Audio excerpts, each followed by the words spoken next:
Good afternoon, everyone, and welcome to today's panel, From Support to Governance, Global Anti-Corruption Pathways, as part of the program put on today by the Carter Center on Multifaceted Approaches to Prevent Corruption and Enhance Accountability.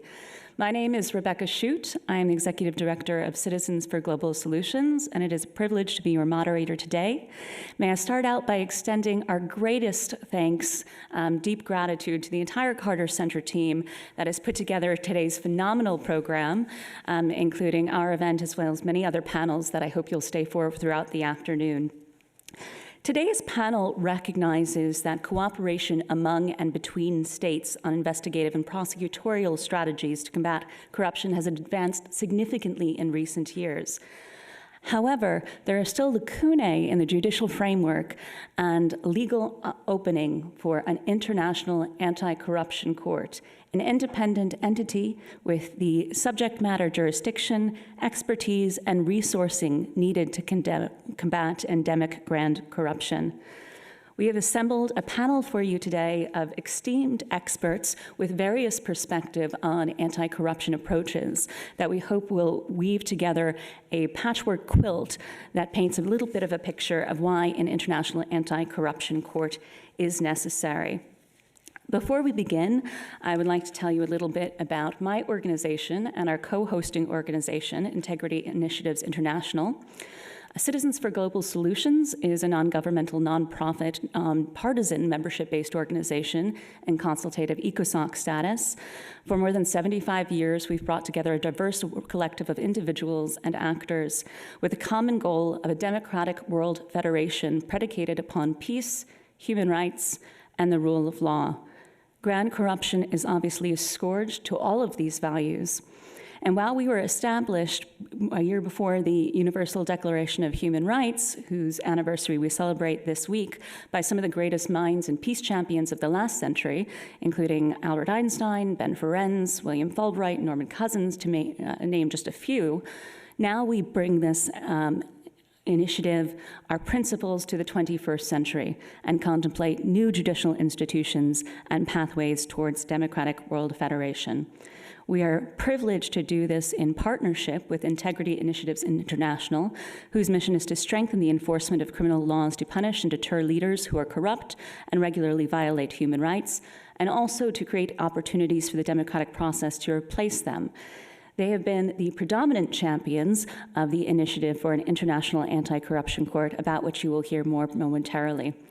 I will briefly introduce our panel, and as each of them takes their turn for their intervention, I will give you a little bit more about their biography. And we're pleased to have Judge Dr. Claudia Escobar, the Vice Chair of Integrity Initiatives International, as our first speaker. She'll be followed by Justin Snyder, who's the Chief of Party of USAID's Integritas for Partnership for Governance Reform in Indonesia. Hilary Forden, the Senior Associate Director of the Rule of Law Program here at the Carter Center.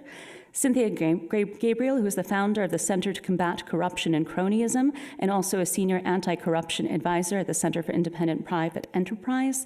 And Slagjana Taseva, who is the Chair of Transparency in International Macedonia, and is a board member of the International Academic Advisory Board in the International Anti-Corruption Academy.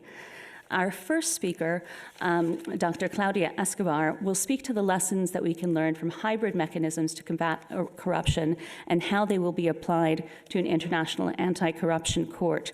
She speaks from her personal experience as a member of CICIG, and also as a former magistrate of the Court of Appeals of Guatemala.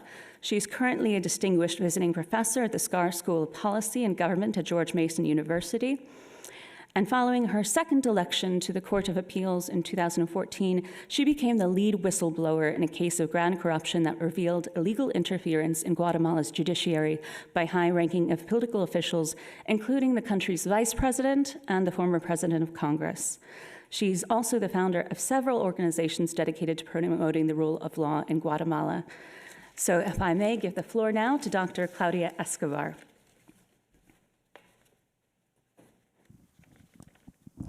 Thank you. Thanks to the Carter Center and to the Citizens for Global Solutions for organizing this panel. It's an honor to be here with all of you.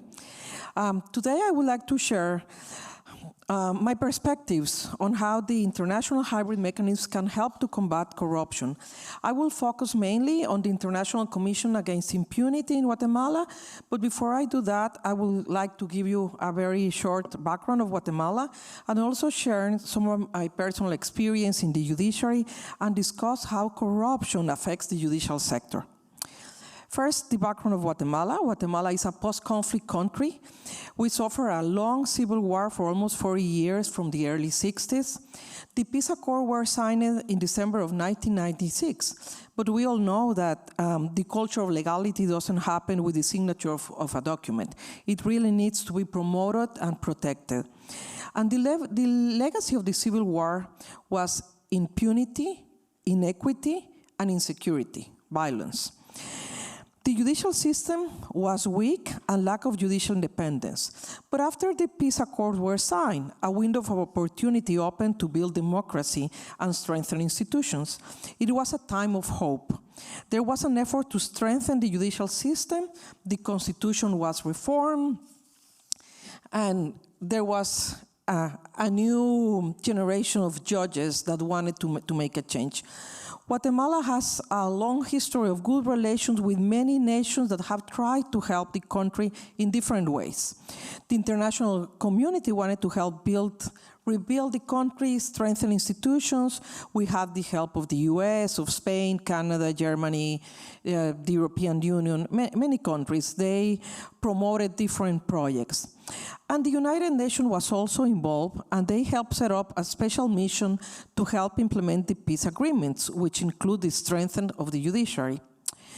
After the war, the international community, helped us, as I said, and I was admitted in the School of Judges. They helped to set up a special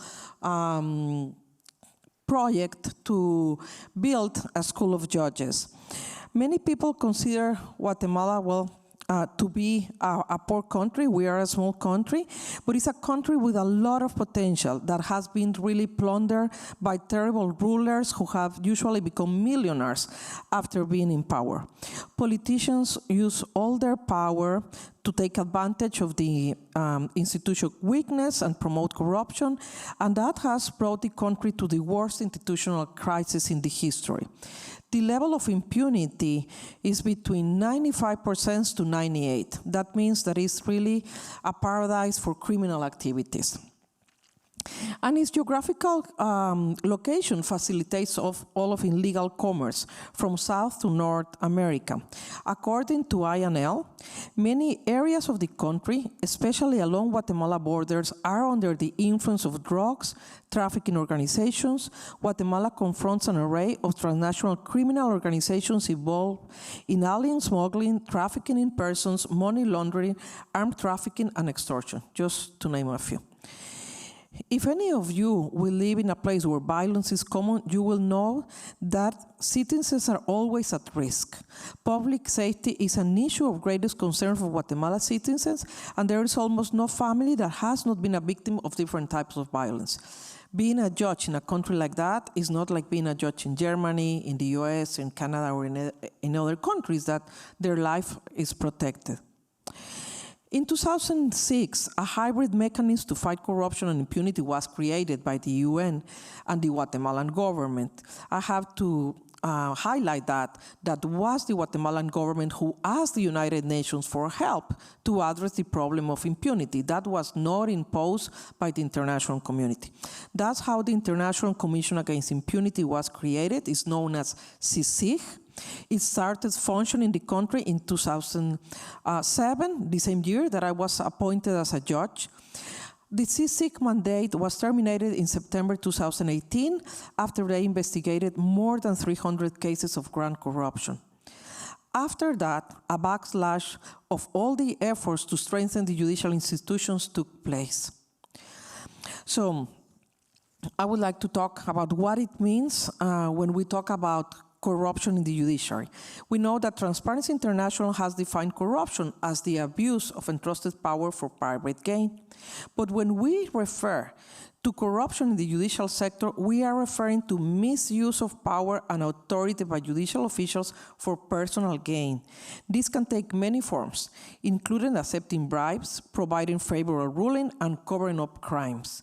Judicial corruption means that all forms of inappropriate influence that may damage the impartiality of the justice and may involve any actor with the justice system, included but not limited to judges, lawyers, administrative court staff, parties, and public servants. It's also important to consider the ethic of the judges. Their behavior will depend on their principles of integrity. Judicial officials must be bound to ethical codes. An ethical judge will not accept any influence for his or her decisions. If the judiciary is corrupt, it's very difficult to sanction corruption in other sectors. If we compare corruption to cancer, corruption in the judiciary is the worst type of cancer. It's metastatic cancer. It's like cancer spreads to all over other organizations. It's one of the most perversive forms of corruption because it destroys the credibility of the justice system. By losing confidence in the judges, prosecutor, or other authorities that are obligated to enforce the law, the rule of law and legal certainty are destroyed. Societies could return to the West Wild, where the strongest rules. It falls into abuse of power and authoritarianism. In addition, when justice institutions are undermined by corruption, there is no way to guarantee other human rights, since impartiality and objectivity are lost. And if the independence of the justice is lost, democracy and the fight against corruption are lost too.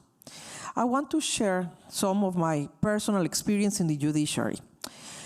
As a judge, I had to confront clerks. I'd witnessed how clerks exploited and used the justice system, extorting in exchange for schedule hearings, influence the outcomes of a resolution, very simple types of corruption. That is like petite corruption in the courts. I had to denounce these acts, and the first time I did it, I received death threats in my court from the same clerks that were working with me.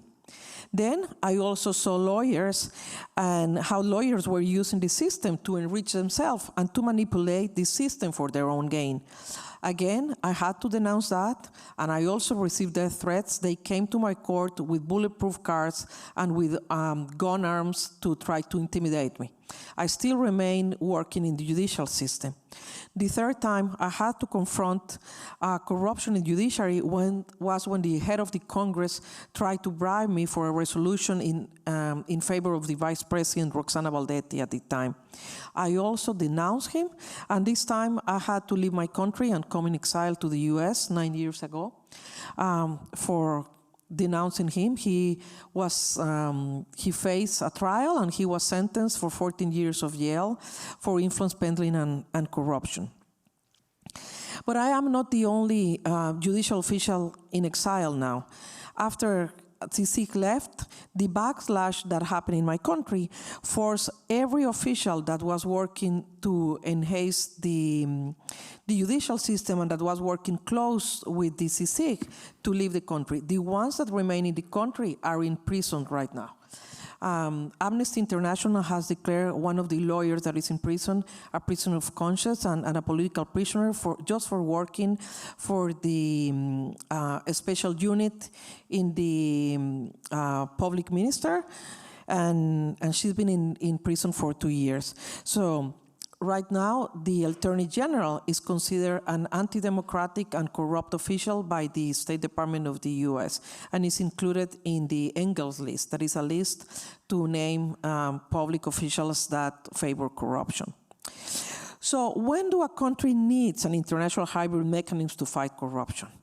Is when the judicial institutions are weak or are inefficient, when the executive or the legislative control the judiciary, when organized crime has infiltrated the institutions, when honest and judicial officials are threatened. So when we have all the above is when we have endemic corruption. And that's when we really need to think about how can we ask the international community to build different mechanisms to address corruption. And organized crime is not the only sector or the only groups that can infiltrate judicial institutions that benefit from impunity.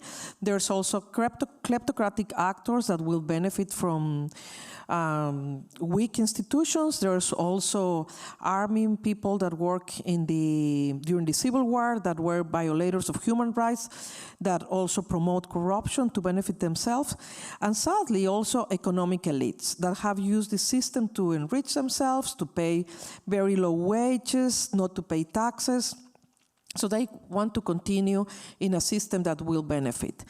So what a hybrid mechanism like CICIG can do?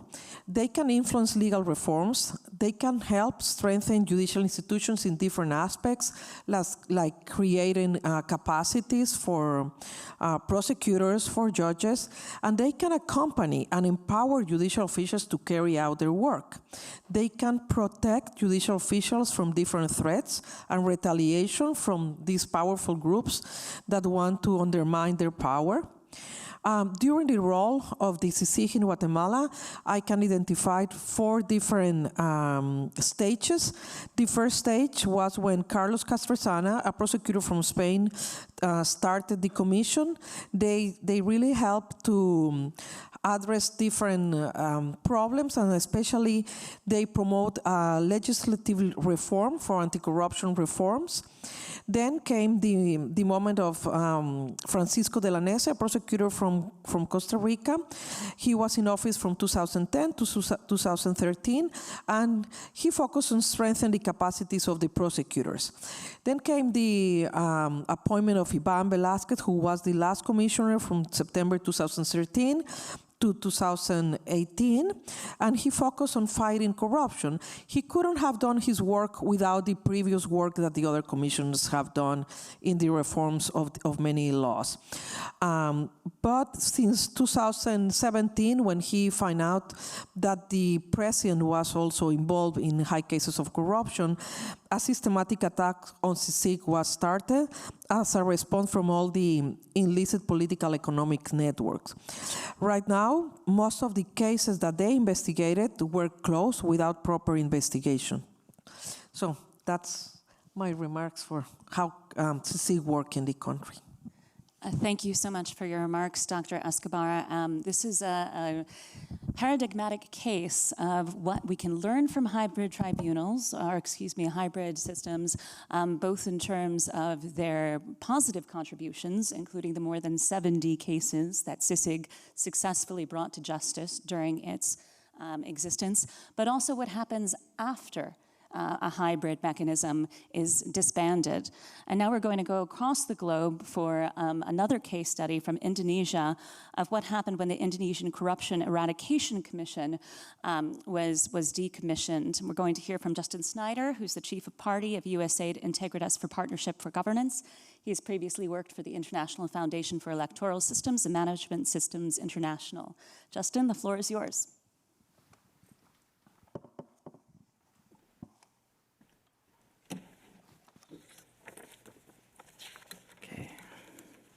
Hi, everybody. Good morning, good noon, midday to everybody. Thanks so much for being here. Thanks so much to Rebecca and her team, and to the team at III for inviting me to speak here. It's a real pleasure to be here in Atlanta for the COSP, and we're so thankful to have the opportunity to talk about this important topic today. Maybe before we begin, I think there are a lot of parallels between my presentation and Dr. Escobar's. I think it is helpful for many of us in the room to have kind of a reminder of where Indonesia is, what it is. Indonesia is the 4th most populous country in the world. It has a population of 275 million people. So it's not a small place. It's also geographically huge. In US terms, it would stretch from LA to New York. But it's spread out over 14,000 islands, which makes it a very difficult geography to maintain effective government systems. Importantly as well, coming out of the late 90s, we had kind of the triple whammy of the Asian financial crisis. We had a transition to democracy, and we also had several brewing religious-based and sectarian civil conflicts going on. Thankfully, since then, Indonesia has returned to a period of relative stability. It has made incredible progress in its fight against corruption, but I think, as you'll see, there is considerable work yet to be done. So I think that kind of takes us through the current state of affairs. I will try to focus my remarks today on the Corruption Eradication Commission, or KPK. A small correction: it has not been disbanded, but it has been seriously undermined, and we'll get into that in the slides ahead. So we're currently experiencing a crisis both in leadership and legitimacy. And I think there's a lot of connections between my comments and Dr. Escobar's. As you'll see in a few moments, a lot of this stems from backlash, and there are also elements of this destruction of public trust. We have 2 commissioners who have, overall, there are 5 commissioners that sit on this independent body, or formerly independent body. Lily Siregar resigned last year in July of 2022 under her 3rd consecutive ethics scandal. She was replaced by Mr. Johannes Tanak, who only months into his term faced an ethics inquiry for improper contact with the target of a corruption investigation. He was cleared of that ultimately, but I think within Indonesia, most people view that as a very questionable decision. And then just at the end of last month, in late November, the chair of the commission, Firly Bahuri, was indicted on charges of extortion. The case is ongoing, and I will try to maintain a presumption of innocence. But what is interesting about this current situation is this is not the first time that criminal charges have been brought against commissioners on this commission. However, I think there's a broadly held view in Indonesia that this is the first time that charges are legitimate, or certainly not manufactured with the aim of hamstringing the work of the institution. So I think maybe we should take a look at how did we get here. We're now at a time of all-time low public trust. We see, I know it may be difficult to see on the screen a little bit, since the change in the KPK law in 2019, which is an important date that we will come back to, we've seen a steep decline in public trust. The green and black lines are the military and the president, and they've maintained very high levels of public trust. Those are institutions that traditionally maintain that level of public trust. But what I think is interesting here is the blue and the red lines, which represent the KPK and the police. And they've both seen a significant drop. The KPK had always been one of the most trusted public institutions up until 2019 when the law was changed. I did point out this kind of vertical dotted line is the point in time at which there were 2 high-profile cases involving police misconduct. There was a high-profile murder and cover-up, and a separate distribution of confiscated narcotics cases, and I think that's an important reference point to show that even after those 2 high-profile scandals, public trust in the Anti-Corruption Commission is now on par with the police. So how did we get here? Where are we coming from? So the KPK was set up in 2002, and up to 2019 was recognized as a standout in Asia. It was on par with the Hong Kong Anti-Corruption Commission, and it was a really hard-charging organization. They had a 100% conviction rate up until relatively recently. Their case criteria, I think, are important for us to understand as well. Cases that they take on have to involve corruption or money laundering, they have to involve law enforcement or public officials, and they have to involve state losses over a particular threshold. It's about $70,000. Generally, they have been understaffed, but very highly performing with the resources that they have been given, and up to 2019, highly popular.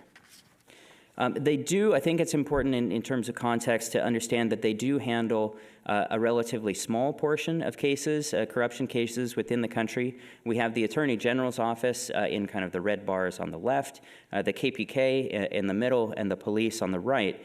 But it's important to understand the cases that they are handling are fewer in number, but they are these grand corruption cases. They achieved a number of very important, very high-profile wins. They took on, here on the left, we have the treasurer of then sitting president's political party. He was sentenced to 10 years in prison for his role in a grand corruption scheme.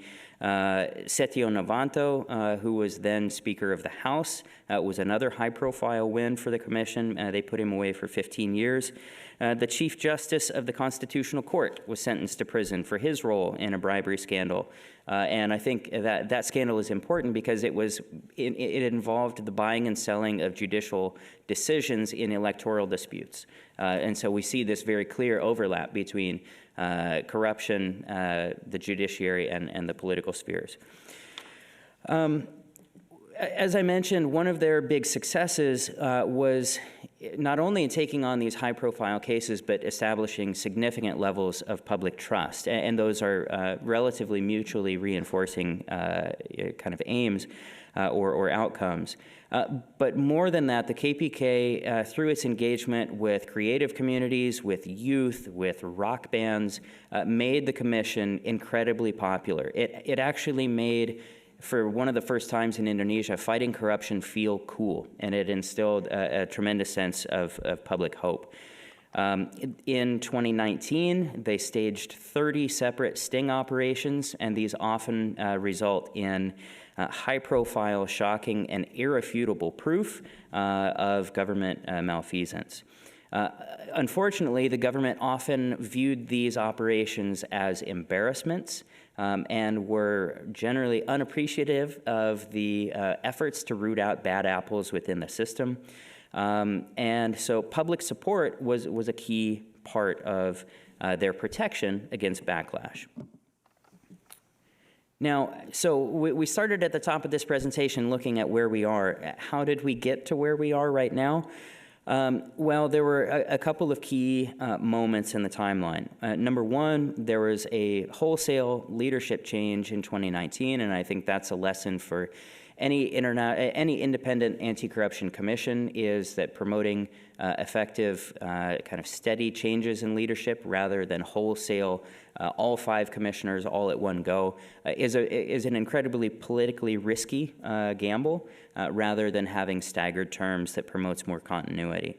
But we had a wholesale leadership change that resulted in commissioners of rather questionable backgrounds rising to the top and being reinstated. Then a month later, in October 2019, we had a fundamental change to the Commission's mandate. It removed the Commission's status as an independent body, making it part of the executive. As part of that, there was an oversight council that was established, which is conveniently directly appointed by the president. And it's through that oversight council that all permissions for raids, sting operations, wiretaps have to pass. So it puts a tremendous amount of control, albeit somewhat indirect, in the hands of the president. Furthermore, they're no longer allowed to employ independent investigators, and all staff must be civil servants. And that has had, I had a discussion with a current investigator on the way here, traveling from Indonesia, and he said that has had a very profound effect in the staff's ability to raise issues, raise complaints, because now they are within the civil service and they feel to be no longer independent. And finally, the law change gave them the authority to drop an investigation, which is part of its success in the early years. Once an investigation started, they had to see it through and bring it to court. And now, with the ability to drop cases, it opens up a whole new opportunity for misuse. Along with the staffing change, can we go to the next slide, please? There we go. There was a staff purge in May of 2021 in which a number of very qualified, highly regarded investigators were pushed out through a very dubious citizenship test. And this kind of goes back to why we see the KPK and the police neck and neck in terms of public trust, is because many of those who were pushed out were ultimately returned to the police, which is ironically where they were from institutionally. And so the police has seen its credibility actually come up because they have become, in many ways, the sanctuary for those who were pushed out through a largely illegitimate move. Now, we've seen this have a dramatic effect on Indonesia's CPI scores. We see the change of the law is this vertical reference line here, and we see a very steep drop in Indonesia's scores from that point. We had our steepest drop with the release of the new figures in 2022. So what are some lessons learned? What are some of the things that we can take away? The KPK has been a wonderful international partner. It has received tremendous amounts of support through the U.S. government, both through the Department of Justice and through USAID programs like the ones that I have previously worked on and the ones that I'm working on now. But one of the things that we see is that people power had always been a key element of the KPK's defense against external pressure and external threats to its mandate. But through the changes in the law and then the changes in leadership, that people power has largely been squandered and completely undermined. And that people power has been blunted by a political elite that is not genuinely interested in representing the people's interests, but are pushing a much more pragmatic legacy. So what can be done? I think this is going to be something that we're all going to hear a lot throughout this week, is working to identify and support champions within institutions and across the government. I do want to be clear that although there are problems with leadership at the KPK, not everybody who works at the KPK has been corrupted. There are some wonderful, dedicated, hardworking people who continue to pursue cases, and we are eager to support them. The 2024 elections that are coming up, starting in February, I think most observers would say that we're going to head into a second round later in the year. I think those offer a key inflection point for the Indonesian public to help set the future direction of anti-corruption movements in the country. I think it's important to continue to provide robust support and unrestricted kinds of support to civil society. Many donor funds don't allow for supporting strategic litigation, for example, and I think that's a key limitation that many of us face. Investigative journalism offers a main avenue for uncovering and monitoring and holding people in power to account. And things like UNCAC are key elements. I think that the changes to the revision of the KPK law present a pretty direct connection to, I believe it's Article 36 on the independence Article 36 on the independence of independent bodies. So I'll leave it there. I'll try to leave some room for Q&A and yield the rest of my time to the other members of the panel. Thank you. Thank you so much, Justin. Having heard a little bit about the fragility of both hybrid and domestic mechanisms to combat corruption, we're going to turn now to a topic and a speaker that may be familiar to several of you in this room. Here we are at the Carter Center, which is what lessons can be extrapolated from foreign assistance in legal and judicial anti-corruption initiatives. So we're going to hear from Hilary Forden, who is the Senior Associate Director for the Rule of Law Program here at the Carter Center. She's a lawyer and development practitioner with more than 15 years of experience in the rule of law development, post-conflict justice, and criminal law. Prior to joining the Carter Center, she consulted on Department of State and USAID-funded anti-corruption and legal education projects. And she was previously a senior technical advisor for the American Bar Association Rule of Law Initiative. Hilary, I am sorry, in the interest of time, I will truncate the rest of your bio and give you the floor.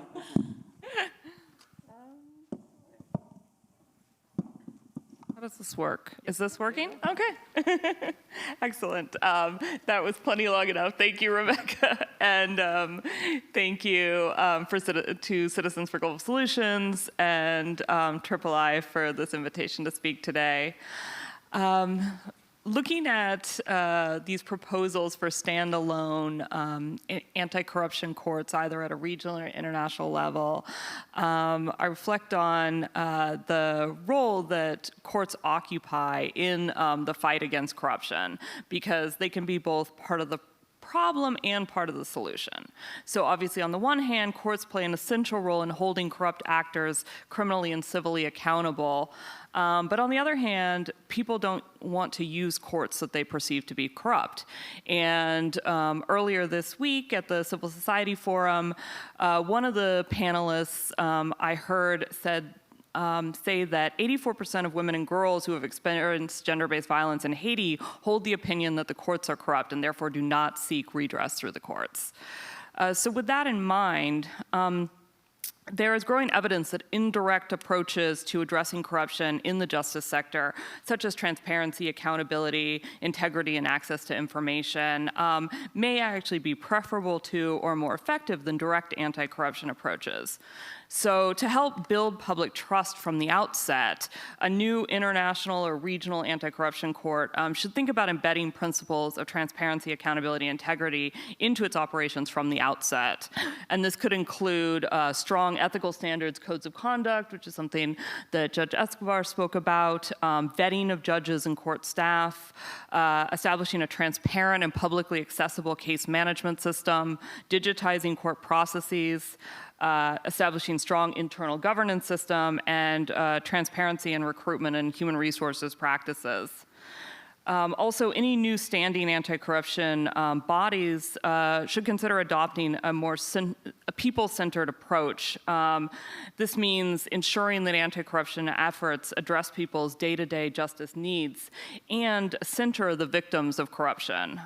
Whereas the victims of other international criminal tribunals have been quite visible due to their numbers and the physical harm many of them have suffered. Too often, corruption is considered to be a victimless crime, and a standing anti-corruption court cannot ignore the victims of corruption. To be people-centered, any standing anti-corruption body should treat justice as a service and be designed with the users of that service in mind. And so this may mean ensuring that any sort of anti-corruption court is user-friendly, solution-focused, prevention-oriented, data-driven, and focused on problem-solving. Next, I'd like to turn to kind of the format of assistance to a standing anti-corruption body. Historically, most development assistance to justice institutions charged with combating corruption has focused on technical assistance and training to increase justice sector actors' capacity to investigate, prosecute, and adjudicate corruption cases. But this approach assumes that those working in these institutions want to reform and are only failing to hold corrupt actors accountable because they lack the resources or the capacity to do so. It ignores the political dynamics, underlying power structures, and diverse interests and incentives that drive individual and group behavior. Today, development organizations understand that we need to think about we need to think and work politically to counter corruption. Learning from this experience, assistance to and design of a standing anti-corruption court should also be informed by political economy analysis, which in this case might need to be global or at least transnational, whereas a lot of PEA has traditionally be domestic. But this means understanding the complex web of individuals, entities, and entities that promote and oppose reforms to combat corruption, including powerful interests that support or oppose a standing anti-corruption court. For example, PEA could actually maybe help anticipate the kind of backlash that we saw in CICIG in Guatemala against a standing international court. Technical assistance may still be required, especially in complex cases involving issues such as illicit finance, network analysis, asset forfeiture, or more RICO-style cases. That said, the international community should take a do no harm approach to any technical assistance provided to a standing anti-corruption body, I think at any level. In the development context, we've learned that strengthening institutional capacity can actually help facilitate authoritarianism. So while this may be less likely in the case of an international anti-corruption court that has diverse interests involved, it nevertheless, such a court still could have the potential to be weaponized the way powerful and corrupt actors have actually weaponized courts in the United States. Finally, next I would say that development assistance to a standing anti-corruption body should take a multi-sectoral approach.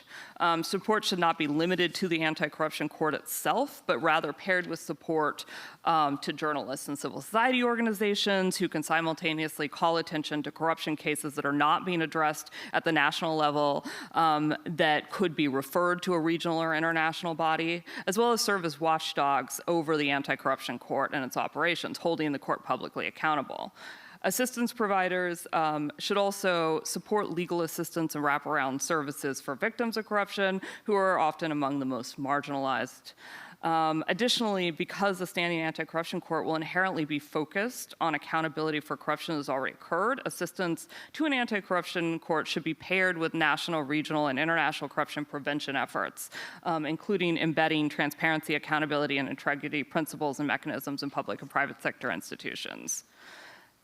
Development assistance could also be aligned with and complemented by operational support or coordination. A standing anti-corruption court will need to be able to collaborate with national and multilateral law enforcement agencies, often in multiple countries for the same case.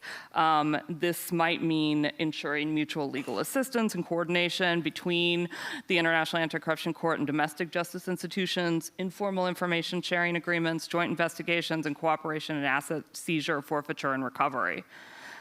Finally, to taking some lessons from other international criminal tribunals that have focused on crimes against humanity into consideration. Foreign assistance to an international tribunal can take many forms. This can include direct funding, often through an international organization like the United Nations, secondments of experts and professionals to the court or tribunal, in-kind support, such as hosting the court or providing prisons in which convicted persons can serve their sentences, technical assistance from implementing partners, especially to stand up a new mechanism. This is something that's currently happening in the Gambia that the Carter Center is part of, helping the Gambia establish a hybrid court, knowledge sharing and exchanges, and support to CSOs and media, and support to victims groups. Finally, I would just say that international tribunals are often created to do something that national justice systems are unable or unwilling to do. And this is something that I think is in mind with the discussions around an international anti-corruption court.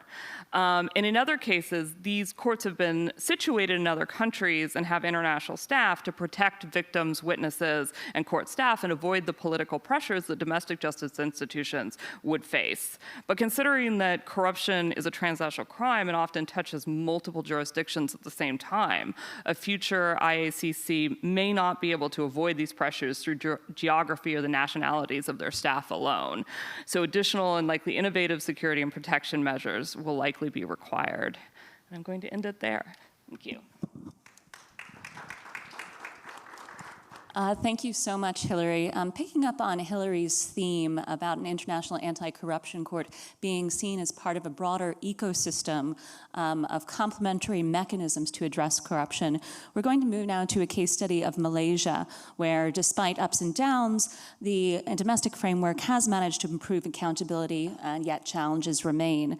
So the international anti-corruption framework could be improved, including through creation of an IACC that cooperates and complements domestic mechanisms. And here to educate us about the Malaysian example is Cynthia Gabriel, who is a human rights advocate and anti-corruption leader in Malaysia. She's spent most of her professional life in the field of advancing and promoting human rights, good governance, and democratic freedoms. She founded the Center to Combat Corruption and Cronyism, C4, which is a grantee of the National Endowment of Democracy, which works to promote good governance and conducts a multifaceted project designed to encourage public participation in efforts to combat corruption. Previously, she served as the vice president of Paris-based global advocacy group, the International Federation for Human Rights, FIDH, and she is a senior advisor to the Center for Independent Private Enterprise. Cynthia, the floor is yours.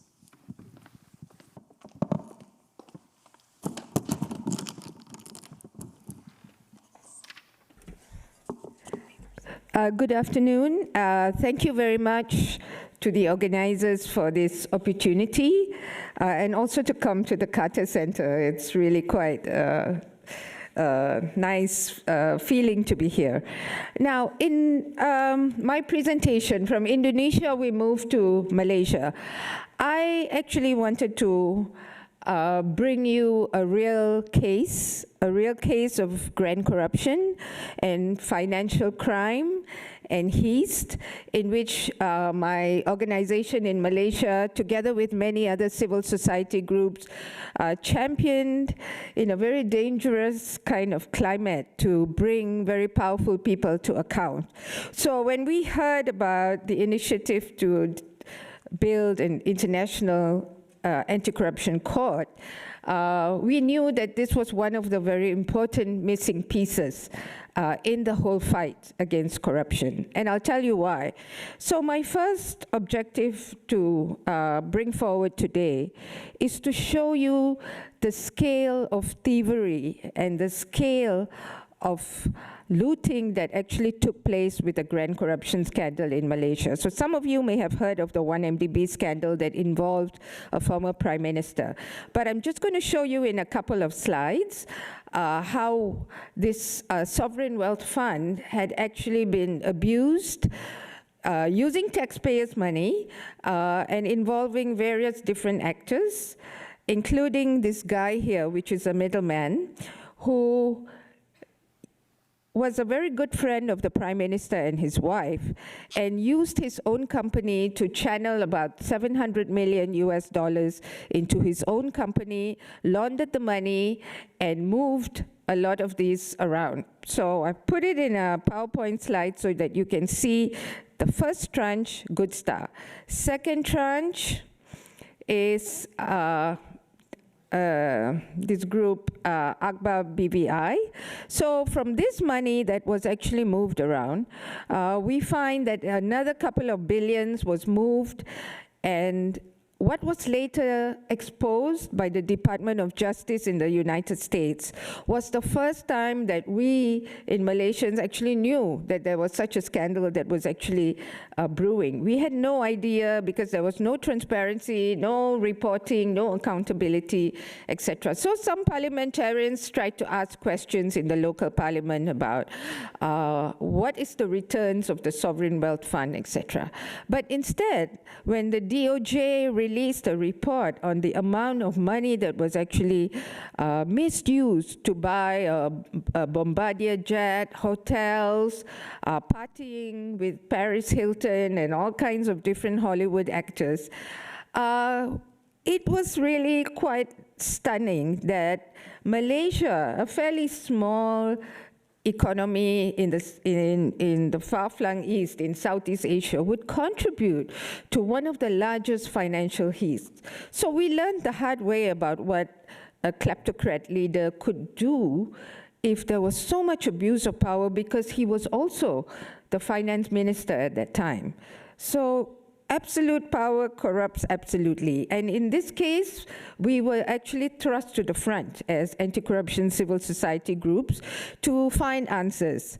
And one of the things that I actually wanted to highlight here is this guy in the middle has been the main partner of the Prime Minister and his wife to actually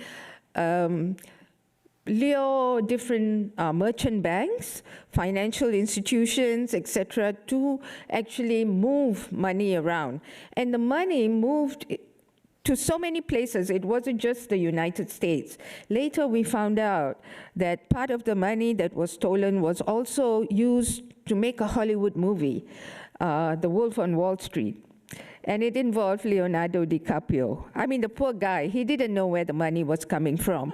But in the investigations that took place, he had to return a stolen Marlon Brando award. He had to actually come forward to the investigators and tell his side of the story, and how much laundered money was actually given to him to lure him to become the actor of that movie, and so on and so forth. So there are many different tranches of money that was actually utilized, but I wanted to talk about the guy at the bottom. He is the stepson of the Prime Minister, and he was the one that actually, his company was the one that actually got the movie to be produced, and it became a nominated movie, etc. So the second guy in the middle is our former Prime Minister, and the way it was all concocted was absolutely beyond belief, because it involved EMI records, it involved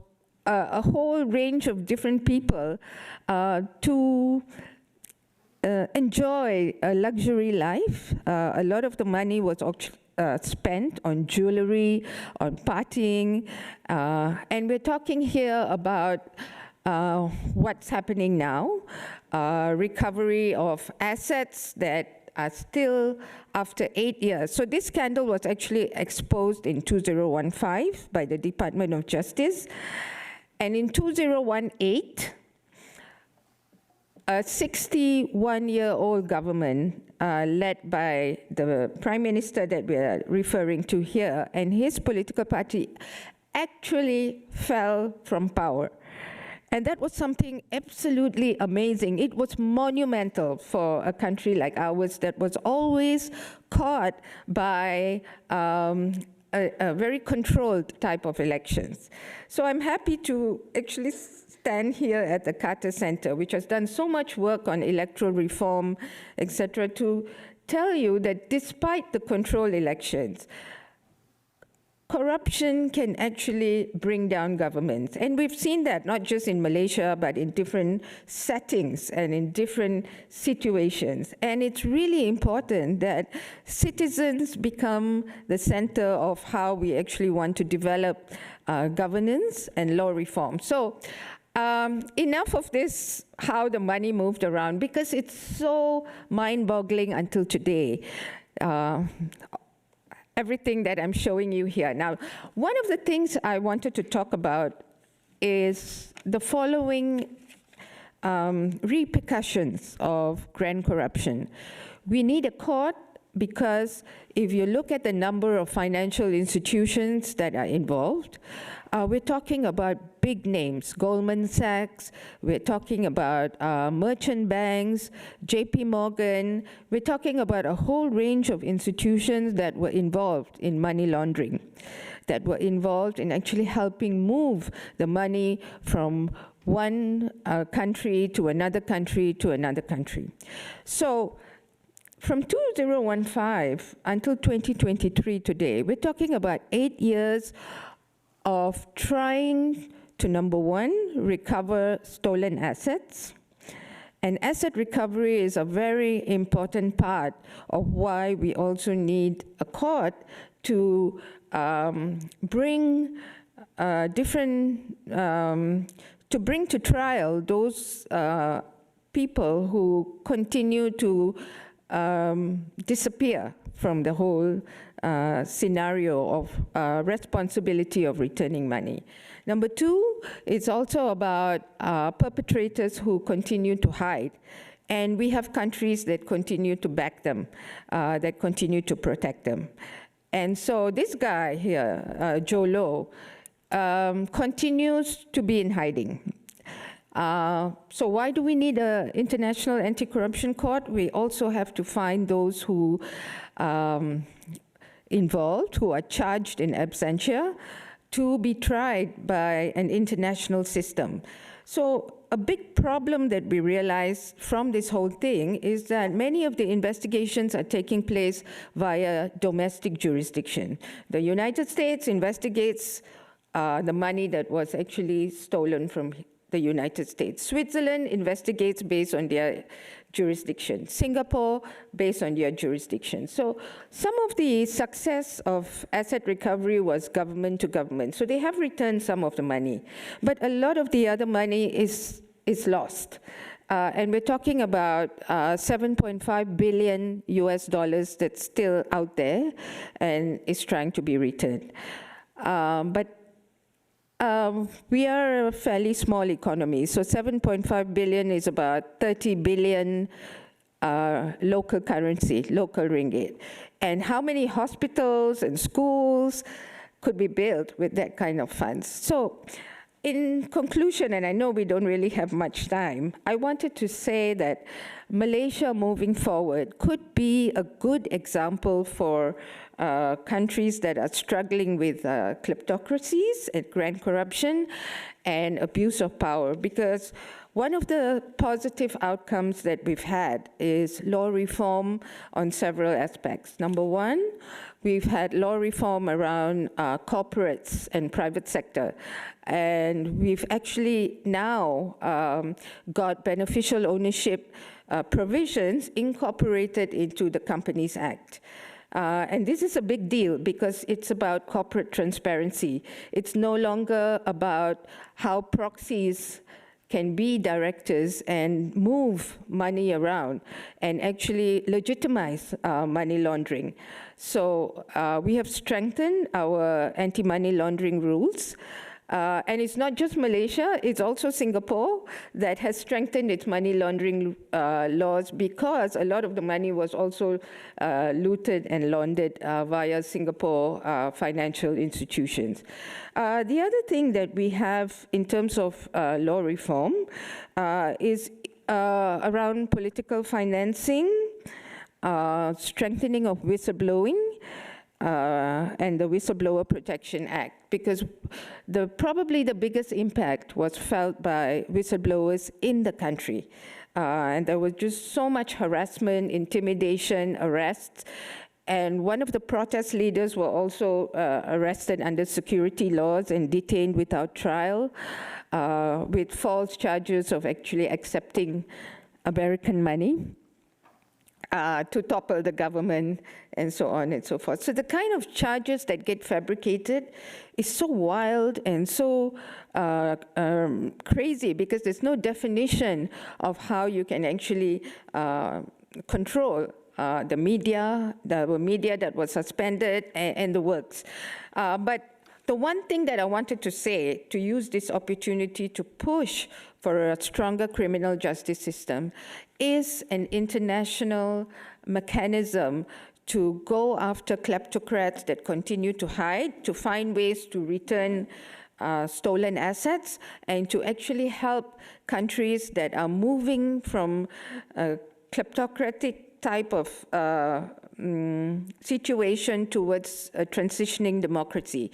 And what actually needs to be done, if we are looking at international mechanisms, what can be done at the national level also to support institutional reform of such a big nature. Thank you.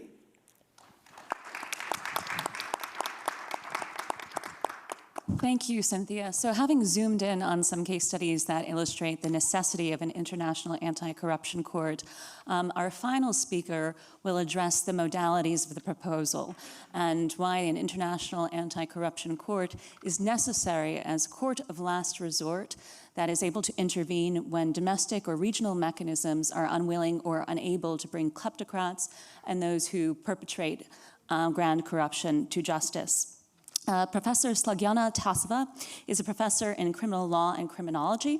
She is a member of the Academic Advisory Board of the International Anti-Corruption Academy in Luxembourg, Austria. She's a former committee member of the Afghanistan International Anti-Corruption Monitoring and Evaluation Committee, and she's the chair of Transparency International Macedonia. Together with her children, she has established and now leads the URISK Consulting legal consulting company. Slagjana, the floor is yours. Thank you, Rebecca. Thank you for Citizen for Global Solution and III to include me into this panel, to invite me, and thank you for this opportunity to be in the Carter Center. I share the views of my colleagues here that it is a privilege to be here today, and I hope we will contribute to the discussion whether we need an international anti-corruption court or not. So yes, I was kind of invited to, and thank you for the nice introduction. on what we have done in all our lives. I see we all have a lot of experience in working in anti-corruption, so we know what we are talking about. I will also mention a few things about my own country, Macedonia, even though when I said this morning to Dr. Escobar, I sign everything what she says. It's very similar to what is happening in my country. It is, unlike Indonesia, it is a very small country of 2 million people. But being a small country of 2 million people, in the past 3 years we have like 1/4, 500,000 officially declared as moved from the country because this is the brain drain situation. Young people and old people who will have opportunity are leaving the country because they see it as a country of no hope. The trust in our public prosecution is 3%. The trust in the judiciary is 4%. So it is very, it has been officially declared as a captured state in the EU progress report. It was not civil societies, but official report from the European Commission saying that this is the captured state. And it is a country in transition for already 30 years. And since 2005, at that time we were kind of making some progress. We became candidate for the European Commission, and we have still not started negotiations. And I'm making this point to say how important it is for this transition, not developed democracies, how important is the international support and cooperation, or even international oversight. Nothing is happening in this country if it is not pushed or overseen from outside. If somebody will not say in any kind of report, this is what we see, this is how it is progressing, or the latest report from this year of the European Commission was that there is no progress in the anti-corruption and there is no progress in the reforms. So after so many years of transition, we are still even worse than it was before. And there is high level of impunity. And in this situation, when there is no influence from any side, and nobody can influence to what is happening in the country, because the only hope is European Commission. It is a weak economy. The political environment is such that there is a coalition government. It is based on the international agreement that it will be always the coalition. And these are the same people that are changing in power, and they are actually not interested in the reforms. The only thing that they are interested in is their own political interest and their personal interests. That's why for some time we can see that we are adopting or improving into the legislation and institutional settlement, but after that it is going backwards. Recently the criminal law was changed, and the sentencing for the abuse of the official duty and abuse of official duty in the cases of procurement and the use of public money, the sentences were decreased, which made all about 200 cases of high-level corruption to reach the statute of limitation and to be outdated, and actually they were not resolved in the courts. And there are many things that and politicians are always doing that they don't care if after that it was written in the report saying that they have abused the European flag and pushed that law through the parliament in 48 hours.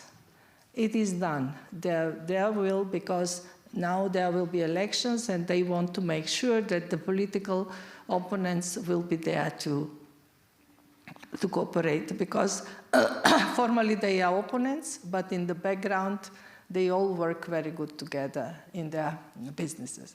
So this type of societies, when there is kind of no rule of law, no democracy. Institutions are very weak. There is a lot of intimidation. Even if somebody will try to do his job properly, then there is a threat that they will lose their job. So people are self-censoring.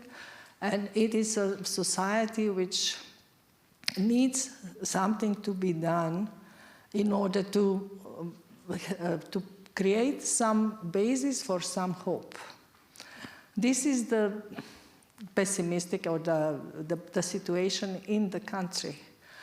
What we have been doing well, always the triggers for changes in the society were international treaties, international institutions. The same also in the fight against crime and corruption. We have always been good in signing and ratifying international conventions. So we can start from the Convention for the Narcotics, Drugs and Precursors from '88, where it all started when we started talking about organized crime with drug dealing and for the first time about money laundering. And then the Palermo Convention in 2000, then the UNCAC, then the Council of Europe Conventions on incrimination of the corruption, then the anti-money laundering conventions. Everything, every single convention we have ratified, and all our laws are harmonized with the international standards. So we have it. And we have established all the necessary institutions.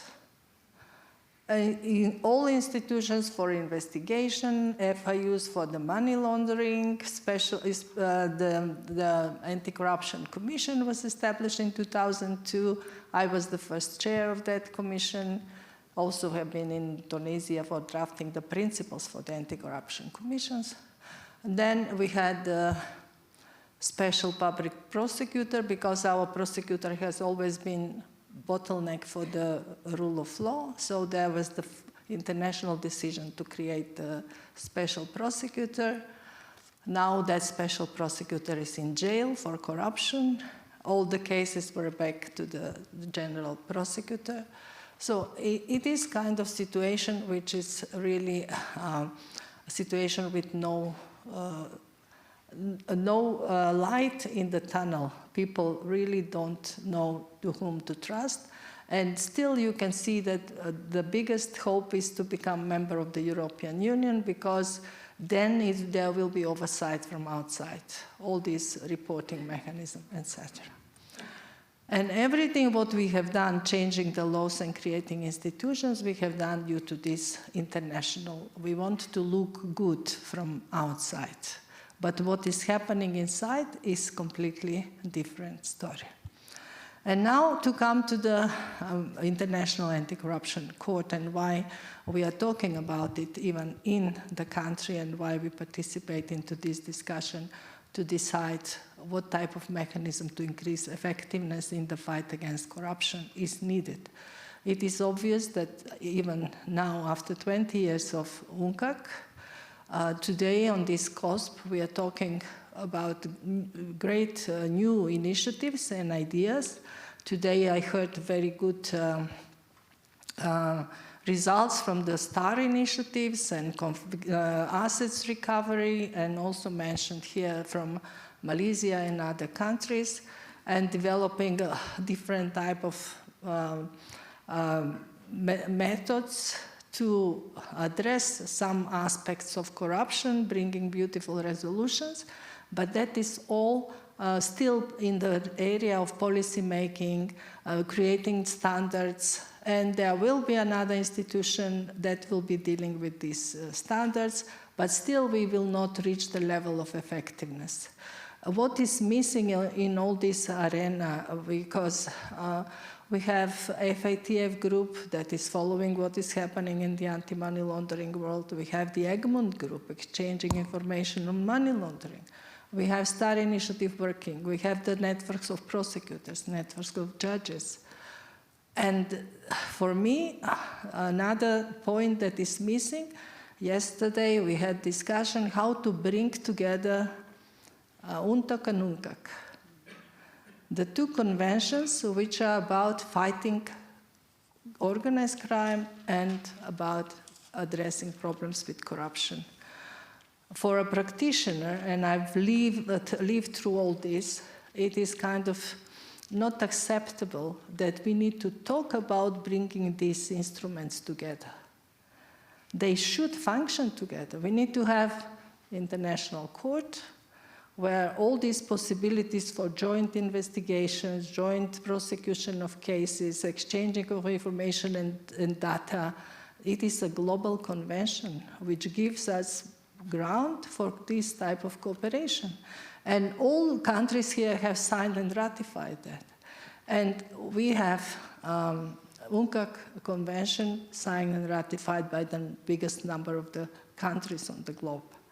And we are still talking how to bring this together. They all work in silos, isolated, not talking to each other, but they exist. We have Europol, beautiful big building in The Hague. I see my colleague from the Netherlands, so that's why it came to my mind. We have Interpol, we have everything, but we don't have effectiveness in the fight against crime in general. Even if some group of drug dealers is arrested or found, there is no discussion about where the money or who enabled this to happen. The customs, the police, whatever.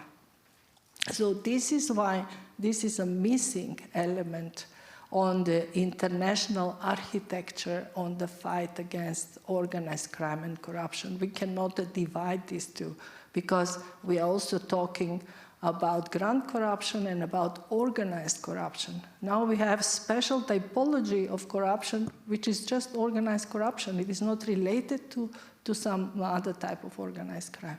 So that is why I think we need to keep this discussion alive, keep it going.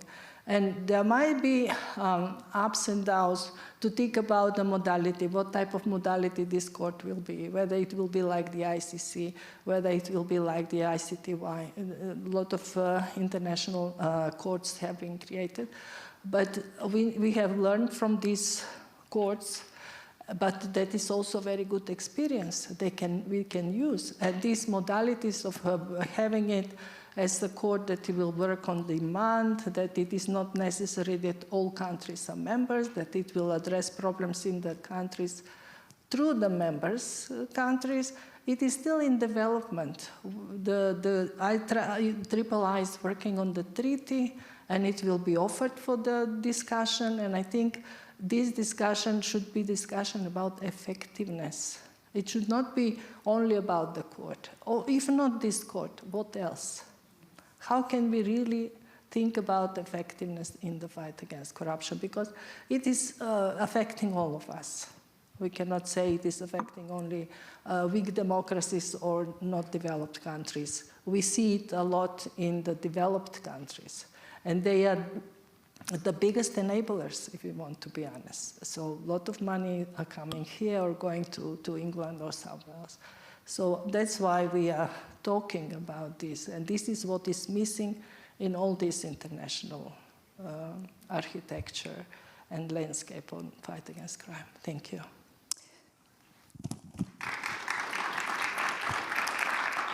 Thank you so much, Professor. I'm reminded that it is not only the 75th anniversaries of the Genocide Convention and the Universal Declaration of Human Rights this year, it's also the 25th anniversary of the Rome Statute, and there are important lessons learned from the formation and the continued evolution of the International Criminal Court. My organization was proud to be one of the founding members of the Coalition for the ICC, and I come to you actually from the Assembly of States Parties last week, where my organization, along with Human Rights Watch, Atrocities Watch Africa, and Al-Haq, had a panel on double standards in justice, where we looked at the perception and reality of what has been called asymmetrical application of international law. So it is important that at the outset we consider the prophylactic measures that need to be taken to ensure the independence and effectiveness of an international anti-corruption court, as Integrity Initiatives International has been doing.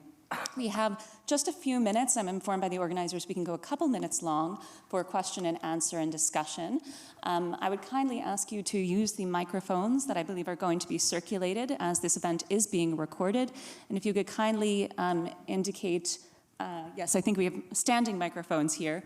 If you could kindly indicate your name and organizational affiliation, and if your question is directed to a particular one of our panelists. Please, Madam. Put it on. It's not.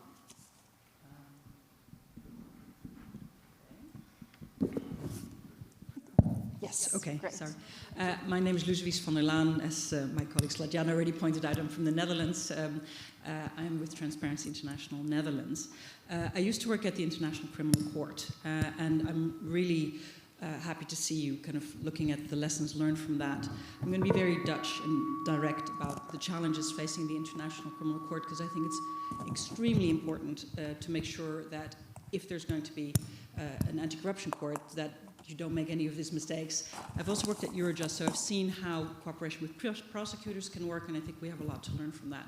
So there is the huge problem of the north-south, bias, the idea. So in the Kenya case, one of the things that went wrong, of course, it was very easy for opponents of the court to say, look, it's a bunch of white guys sitting in The Hague, very far away from the conflict, and they played the whole post-colonial race element. This is very sensitive. So I think one of the key recommendations, I think, should be do not put it in the global north, because it has to be owned, or maybe even make it regional, but it would have to be owned not by the usual, I would say, suspects, the European Union or the US, etc. The other thing which has been very challenging is it's very expensive. The ICC costs 150 million a year. Most of that go to huge UN salaries, not always having a lot to show for it. If you look at some of the judges that haven't been involved in cases because they're conflicted or these kind of things. So I think this is would be another important lesson is try not to make it a UN organization. One of the problems there is you get the negotiations whereby whether a country gets a judge is not because you have the best judge, but it's because you were able to make a deal to vote for, you guys get the Human Rights Commission, you get to be on the Security Council, whatever. You want to get away from the New York horse trading. That's really important. Try to get the justice ministries involved and not the foreign ministries involved. And I think the final one that is not so much linked to the ICC, but also because I was, together with Canada, one of the sponsors of a resolution adopted by Transparency International, by the global movement, about that we have to make sure that the energy invested in a possible court in the future does not take away from the resources that we need to do all the work at the local, sub-local, and at the regional level. Because at best, this court will, if it ever comes to fruition in the future, if most countries join, that's going to be other interesting ones. I've heard the US government say we will never ever join one of these. We know with the ICC, we don't have the usual suspects. We don't have China, we don't have Russia, we don't have others. So this is going to be an important, I think, question to tackle, is how do we make sure that we don't take away resources which are lacking in many ways from actually strengthening local capacity, getting regional actors to work together and doing all of that. And at the event hosted by the Dutch and the Canadian government with then Foreign Minister Wopke Hoekstra, UNODC said, look, we have more than 10,000 technical assistance requests which we cannot honor because we simply don't have the funds. And so you have governments and you have specialized organizations who want to do the right thing, but just don't have the capacity. So I think what's really important is that we always remember, it was one of the reasons that Transparency International as a global movement has not put its weight behind the court, because we want to make sure that it doesn't come instead of or doesn't take away from this really important priority. So thank you for that, and good luck with your endeavors. Thank you so much for those very concrete recommendations. I will highlight, and then I see you, Madam, as our next contribution from the floor. I will highlight that the independent expert review that concluded this year of the International Criminal Court was led in part by Justice Richard Goldstone, who is one of the co-chairs of Integrity Initiatives International. And that yielded some very important recommendations, including to the points raised just now, around judicial elections and judicial vetting. And we saw that in action to some extent last week when 6 new judges were elected before the ICC. But those recommendations did not come before years of civil society advocacy and the legal community rallying for the improvement of the ICC. And so this is something that is being considered at the outset in a treaty for an IACC. So I'll take the next intervention from the floor and then come to our panel to see if they have any reactions to both of these. Okay, my name is Esther Pasaris. I'm a member of parliament from Kenya. Dr. Claudia Escobar, you mentioned a new generation of judges. You know, when you got in, it was a new generation of judges with the desire to do good. Has that been lost, or is there still, because now you're here in the US and I'm just thinking, you're sharing your story, but is there a way to get a new generation of judges, not just in your country, but across the globe? You know, I mean, like we had, I'm in the opposition in Kenya, and we had a ruling by the judges, the judiciary made a ruling in terms of the election. And when they did, there was all these rumors about how much each political party paid. And, you know, it was kind of sad to hear that. And this expression, why hire a judge when you can, why hire a lawyer when you can buy a judge, is so rampant in developing countries. So I'm just thinking, with your experience, are you working with judiciaries all over the world to see how they can be bold? Because it requires boldness, you know, to come out and say, hey, we're going to do something right. Because something's got to give. If it's not the legislator, if it's not the executive, then the judiciary. In Kenya, we've seen the judiciary be bold, but I feel that they need that extra push to clean up. And when you're talking about the International Court, I really agree that we cannot, I think I see this revival of the Global South saying that, you know, we want our own solutions. We want to be part of the solutions. And, you know, you've got the East African legislator, you've got Pan-African legislation. If there was a way that you could kind of, if we could push finances to make them improve their election bodies, improve their judicial processes, I think it could work, because Kenya, out of 20 years of not having law reports, just by funding, we're up to date with law reports, which is fantastic for judicial reforms. So I feel that the financing that is required, and you know, it's how do you consume an elephant, one bite at a time. And I just feel that the Global South requires that support, so that it's like, it's your solution, we're just here to support you. Do you want to improve your electoral processes? We're here to support you, we're giving you the experts.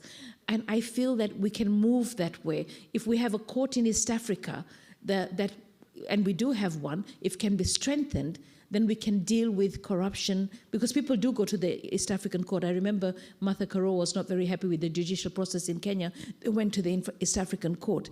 It might not give you the decision you want, because of course there's collaboration between the East African states, but it's a step in the right direction. So I just want to know, is that generation of judges that want change, is it still there?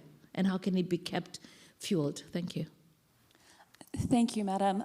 Perhaps, Dr. Escobar, since that last question was addressed directly to you, if you want to take that, and then if any of our panelists have reflections on the first question. And I'm mindful we only have a few minutes left, and I don't want to keep people from our next panel in about 5 minutes' time. Yes, I want to be optimistic. I think that there's always windows of opportunities for judges to defend the rule of law. I think that being a judge requires vocation, you know, motivation, and it will depend in different countries. I am involved with different organizations that are looking after the appointment of judges, vetting, you know, all this process, and I think that's important. I just want to make a final remark that for many countries around the world, the fight against corruption is totally asymmetrical. And it's an international epidemic with negative impacts for millions of people. We've seen it here, different countries that are facing corruption. And the victims of corruption are alone, where corruption is systemic. So As a former judge, I really believe that the best tool to fight corruption is the independence of a judiciary. And I think the International Anti-Corruption Court could and should guarantee the independent and impartial judges to address the cases of grand corruption in countries where the influence of kleptocrats or where corruption is endemic is in place. So I really will like to invite every one of you to back up this effort to create an International Anti-Corruption Court. I think we're at time. Is there any last remark? Thank you. So it remains for me to thank our esteemed panelists, our co-sponsoring organization, III, who next year will be able to participate in person at the Conference of States Parties, thanks to a historic vote yesterday that lends greater inclusivity for civil society participation, and of course, our hosts here at the Carter Center. Thank you all so very much.